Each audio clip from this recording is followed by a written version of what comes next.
Hello everyone. In our previous videos, we discussed about analytical school of jurisprudence.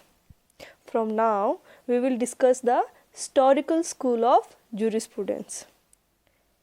Historical school basically tells about the relation of law with society. That is, what is the relation between law with society. Historical School of Jurisprudence was founded by von Savigny.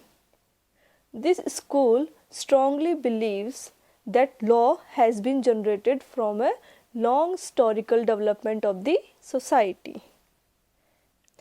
That is to say, Historical School of Jurisprudence talks about the relation of law with society, whereas in Analytical School of Jurisprudence talks about the relation of law with the state. Again, historical schools talks about relation of law with the society, and analytical school talks about the relation of law with the state. Therefore, law is believed to have been originated from old social customs, traditions, conventions, principles, religious guidelines, human relationship and economic needs of the society. मतलब एक society के कुछ अपने customs होते हैं, तो लोग कहाँ से ओरिजिनेट होता है, वो उस सोसाइटी के कस्टम से, वहाँ के लोगों से, वहाँ की पास्ट हिस्ट्री से, इन सब को मिला के क्या बनता है, लॉ बनता है. इस चीज़ के बारे में हिस्टोरिकल स्कूल बात करता है. एक पर्टिकुलर सोसाइटी की कुछ नीड्स नेसेसिटीज़ होती है जो उस सोसाइटी का बिहेवियर डिसाइड करती है. अब जैसे जैसे सोसाइटीज़ की नीड चेंज हो जाएगी, सोसाइटी का बिहेवियर भी चेंज हो जाएगा. Historical school believes that ideology of law not been made but actually found. मतलब कि जो लॉ की आइडियोलॉजी है, जो विचारधारा है, वो बनाई नहीं जाती है, that is found, and therefore the law should be according to the changing needs of the society. Society की नीड्स के अकॉर्डिंग ही लॉ को होना चाहिए. जैसे जैसे सोसाइटी की नीड्स चेंज होगी, वैसे वैसे लॉ को बनना चाहिए. As it is formulated for the people and by the people. क्योंकि लॉ किसके लिए बनाया जाता है, एक सोसाइटी के लोगों के लिए ही बनाया जाता है, तो उनकी नीड्स के अकॉर्डिंग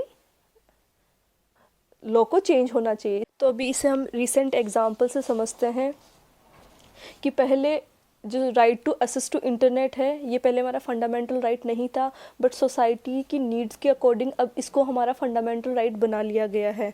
तो हिस्टोरिकल स्कूल इसी कंसेप्ट की बात करता है, इसी आइडियोलॉजी की बात करता है कि law should be according to the changing needs of the people as it is formulated for the people and by the people.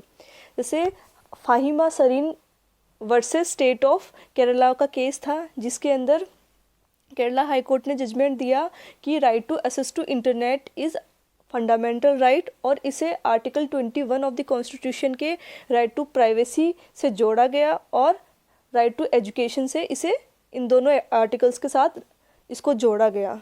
तो दिस कंसेप्ट हम इसको यहाँ से लिंक करके इसको पढ़ सकते हैं कि लॉ को सोसाइटी की नीड्स के अकॉर्डिंग चेंज होना चाहिए, लोगों की नीड्स के अकॉर्डिंग चेंज होना चाहिए. So the reason for emergence of this schools are, क्या रीजंस थे कि ये स्कूल आई, कि it was against the reaction to the natural school of law, क्योंकि natural school basically divine law की बात करता है. सेकेंडली, ये स्कूल अपोज करता है आइडियोलॉजी को, जो कि एनालिटिकल स्कूल ऑफ जुरिस्प्रूडेंस की जो आइडियोलॉजी है उसको अपोज करता है. हिस्टोरिकल स्कूल के जूरिस्ट कौन कौन है? फर्स्ट है मॉन्टेग्यू, सेकंड है सेविग्नी, थर्ड है हेनरीमैन, फोर्थ है पुश्ता. आज के लेक्चर में हम पढ़ते हैं Montagu. According to Sir Henryman, the first jurist to adopt the historical method to understand the legal institution was Montesquieu. Historical method apply करने वाले सबसे पहले जूरिस्ट कौन थे? मॉन्टेग्यू.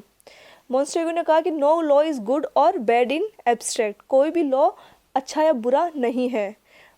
उन्होंने मॉन्टेस्क्यू ने अपनी book the spirit of law में कहा law must keep face with the changing needs of the society, मतलब लॉ को सोसाइटी की नीड्स का ख्याल रखना चाहिए। So that's all for today. हम हमारे नेक्स्ट लेक्चर में सेविग्नी के बारे में पढ़ेंगे। Thank you.